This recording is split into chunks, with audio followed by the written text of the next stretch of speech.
This is not how naval dominance dissolves. Most people think this is about trade routes. Canada and Norway signing agreements for Arctic shipping coordination and maritime security cooperation. Technical partnerships for icebreaker support and port infrastructure development, the kind of bilateral maritime arrangement that fills shipping industry publications and gets discussed at Arctic Council meetings. But when Canada commits $42 billion to establishing permanent Arctic shipping lanes through Norwegian coordination that completely exclude American naval oversight, that is not routine maritime cooperation. That is the systematic construction of Arctic trade corridors designed to make American naval control over northern shipping irrelevant. For 80 years, Arctic maritime security meant American naval leadership, with Allied participation limited to supporting roles. The United States Coast Guard coordinated Arctic patrols with American strategic planning, and American naval assets providing primary security. Canadian Arctic waters were monitored through American naval intelligence with Canadian cooperation, but American command authority. Arctic shipping routes, polar maritime traffic, and Northern Hemisphere naval coordination all flowed through American command structures that Allies supported but never independently controlled. Trump destroyed that arrangement in 24 months. Not through military confrontation or alliance withdrawal, but by treating Arctic waters like American territorial seas where Allied sovereignty was subordinate to American strategic interests. First, with demands that Allies prioritize American Arctic security over their own territorial waters.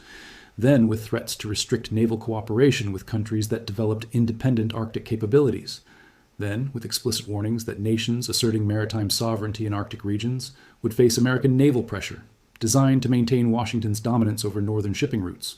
He assumed geographic advantages meant permanent control, that American naval superiority was unquestionable, that Allies would accept limits on their maritime sovereignty rather than risk American naval confrontation.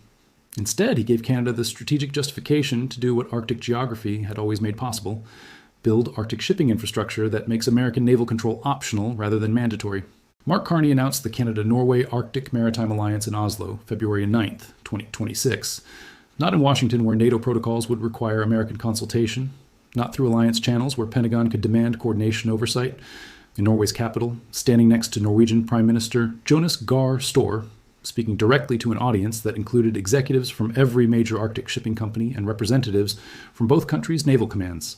The commitment was unprecedented, 42 billion Canadian dollars over 8 years, matched by 35 billion Norwegian kroner. Combined funding approaching $100 billion, specifically for Arctic port infrastructure, icebreaker fleets, and maritime security systems that would operate independently of American naval coordination while providing comprehensive Arctic shipping capabilities that rival anything the United States maintains in northern waters. This is not theoretical development. This is the construction of parallel Arctic naval infrastructure designed to make American control over northern maritime routes obsolete within a decade. Arctic shipping represents the next fundamental shift in global maritime trade. Traditional shipping routes connect Asia and Europe through the Suez Canal or around the Cape of Good Hope, journeys that take weeks and depend on infrastructure controlled by multiple countries. Arctic routes through Canadian and Norwegian waters cut shipping time in half while providing direct access to resources and markets that traditional routes cannot efficiently serve.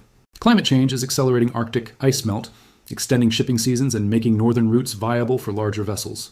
Current projections indicate that by 2035, Arctic shipping could handle 15% of global maritime trade, worth approximately $4 trillion annually.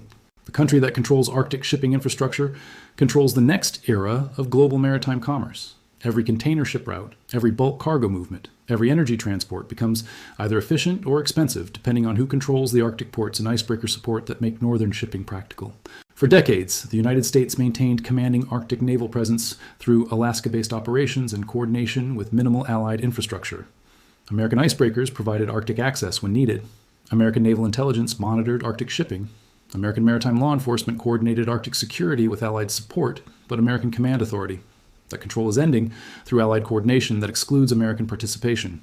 The Canada-Norway alliance brings together complementary Arctic capabilities that collectively exceed American Arctic naval capacity. Canada contributes the Northwest Passage, the most direct Arctic shipping route between Asia and North America. Canadian Arctic infrastructure includes Churchill Port, Arctic Bay facilities, and northern territorial waters that provide comprehensive shipping support.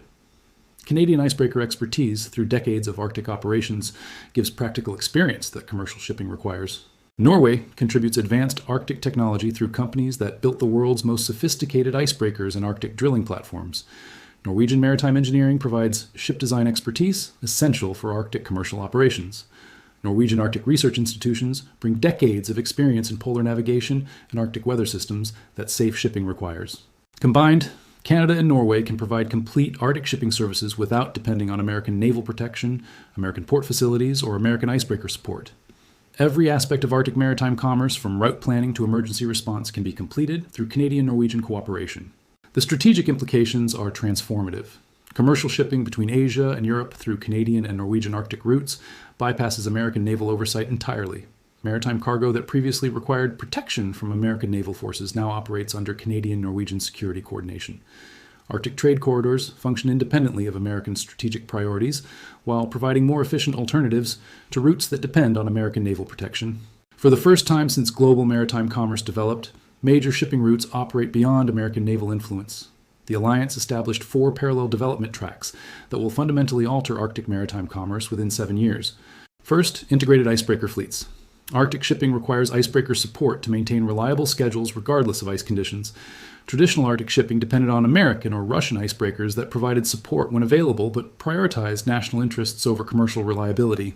Canada and Norway are building combined icebreaker fleets that will provide guaranteed Arctic escort services for commercial shipping. These fleets will include heavy icebreakers capable of maintaining year-round Arctic routes, medium icebreakers for seasonal support, and specialized vessels for emergency response and environmental protection. The combined fleet will number 24 vessels by 2032, providing more Arctic icebreaking capacity than any single nation currently maintains. Commercial shipping companies can schedule Arctic routes knowing that icebreaker support will be available when needed, making Arctic shipping as reliable as traditional routes. Second, comprehensive port infrastructure. Arctic shipping requires specialized port facilities that can handle large vessels in extreme weather conditions while providing cargo handling, storage, and logistics support. The Alliance is upgrading existing facilities and building new ports specifically designed for Arctic commercial operations. Churchill expansion includes deep water berths for container ships, bulk cargo handling systems, and warehousing facilities for extended storage. Norwegian ports in Kirkenes, Hammerfest, and Tromsø receive similar upgrades with specialized equipment for Arctic cargo operations. These ports will provide complete logistics support for Arctic shipping, including refueling, maintenance, crew changes, and cargo transfer services. Ships using Arctic routes will have reliable port access throughout their journeys, eliminating the uncertainty that previously made Arctic shipping commercially risky. Third, integrated navigation and safety systems. Arctic navigation requires specialized expertise and equipment to handle ice conditions, extreme weather, and limited rescue capabilities. Canada and Norway are developing combined navigation systems that provide real-time ice mapping, weather forecasting, and route optimization for Arctic shipping. These systems use satellite imagery, underwater sensors, and weather stations to maintain comprehensive awareness of Arctic conditions. The navigation systems include emergency response coordination that can provide rescue services anywhere along Arctic shipping routes. Combined search and rescue capabilities ensure that commercial shipping receives immediate assistance if problems develop, making Arctic routes as safe as traditional shipping lanes. Fourth, maritime security coordination. Arctic shipping requires protection from both traditional maritime threats and Arctic-specific challenges, including territorial disputes, environmental emergencies, and illegal fishing or mineral extraction. The Alliance provides integrated maritime security that protects commercial shipping while enforcing environmental regulations and territorial sovereignty. Canadian and Norwegian naval forces coordinate patrols that cover all major Arctic shipping routes while maintaining rapid response capabilities for security emergencies. This security coordination operates independently of American Naval Command while providing comprehensive protection for Arctic commerce. Ships using Canadian-Norwegian Arctic routes receive security services without requiring American naval escort or protection. The economic implications are staggering. Global shipping costs exceed $800 billion annually, much of that representing longer routes and delays that Arctic shipping eliminates. Every container ship that uses Arctic routes instead of traditional passages saves hundreds of thousands of dollars in fuel costs and weeks of transit time. Arctic shipping through Canadian-Norwegian routes will capture increasing market share as climate change extends shipping seasons and commercial confidence in Arctic infrastructure grows. Shipping companies will choose Arctic routes for speed and efficiency, reducing demand for traditional routes that depend on American naval protection. American naval contractors built their global dominance on providing security for maritime trade routes that had no alternatives. When Canada and Norway can provide Arctic alternatives that are faster, cheaper, and equally secure, that maritime monopoly collapses. The timeline is aggressive and achievable. First integrated icebreaker operations begin in 2027, major port upgrades complete by 2029. full navigation and safety systems deploy by 2030. Complete Arctic shipping corridors operate independently by 2032. Within 6 years, Canada and Norway will provide Arctic shipping services that handle 15% of global maritime trade without requiring American naval protection or coordination. American Arctic naval capabilities remain significant, but increasingly irrelevant. The United States maintains icebreaker fleets and Arctic bases, but commercial shipping that uses Canadian-Norwegian routes does not require American naval services. Pentagon Arctic strategy assumed that American naval superiority meant control over Arctic shipping development. When allies build Arctic infrastructure that provides superior alternatives to American protected routes, naval superiority becomes irrelevant to commercial outcomes. American admirals can control Arctic waters, but they cannot force commercial shipping to use routes that are slower and more expensive than Canadian-Norwegian alternatives. Naval dominance, without commercial relevance, is strategic irrelevance disguised as military capability. The alliance is attracting additional partners from countries that want Arctic shipping access without American naval oversight. Denmark is contributing Greenlandic port infrastructure and Arctic expertise. Finland is providing Arctic technology and icebreaker support. Iceland is offering strategic positioning and logistics coordination.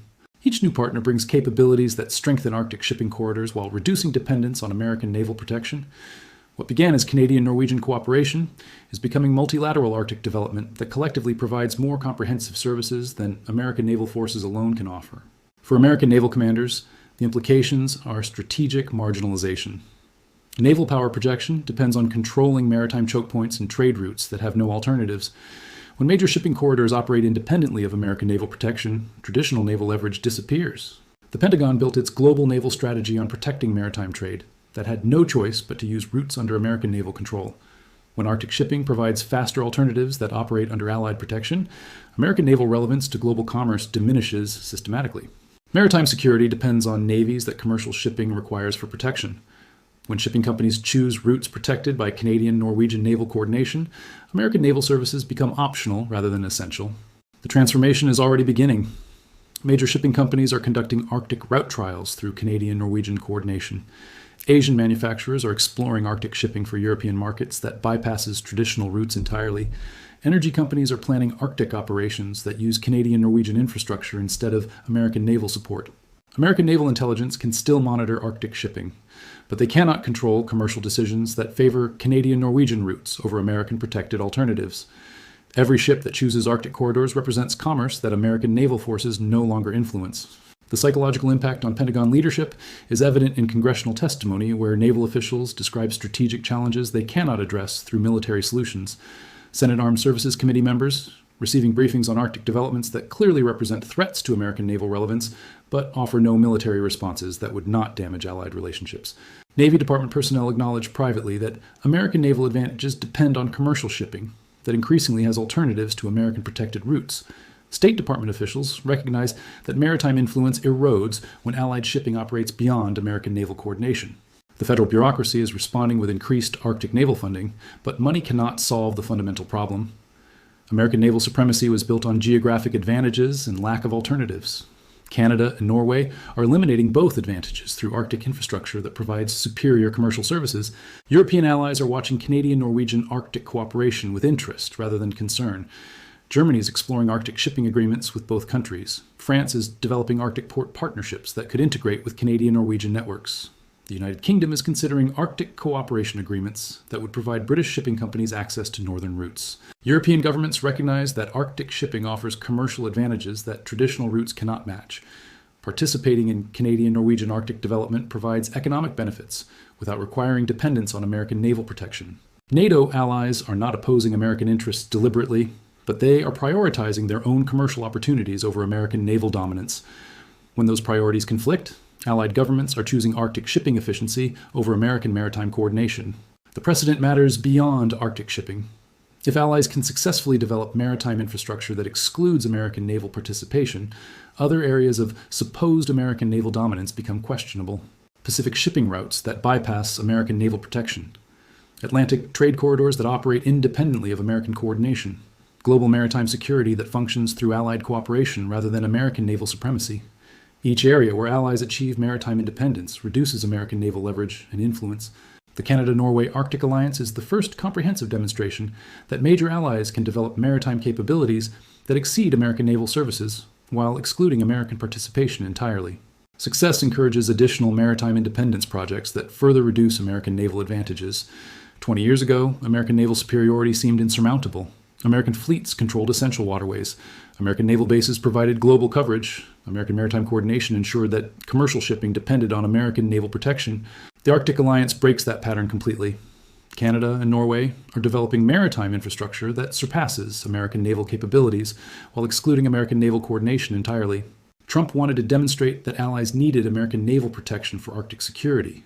Instead, he motivated allies to develop Arctic maritime capabilities that make American naval protection optional rather than essential. By the time Pentagon acknowledges the shift, Canadian-Norwegian Arctic shipping will already handle significant portions of global maritime trade. Arctic commercial corridors will already operate beyond American naval oversight. Allied maritime cooperation will already function independently of American naval coordination. History does not reverse because it is misunderstood. Naval dominance is shifting from American control toward multilateral maritime development that excludes American naval authority. Arctic shipping is restructuring around Canadian-Norwegian infrastructure that operates beyond traditional American naval oversight. Maritime security is distributing among allies who choose commercial cooperation over naval subordination and discover they can achieve more together than under American naval coordination. They can no longer trust to prioritize Allied commercial interests over American strategic control.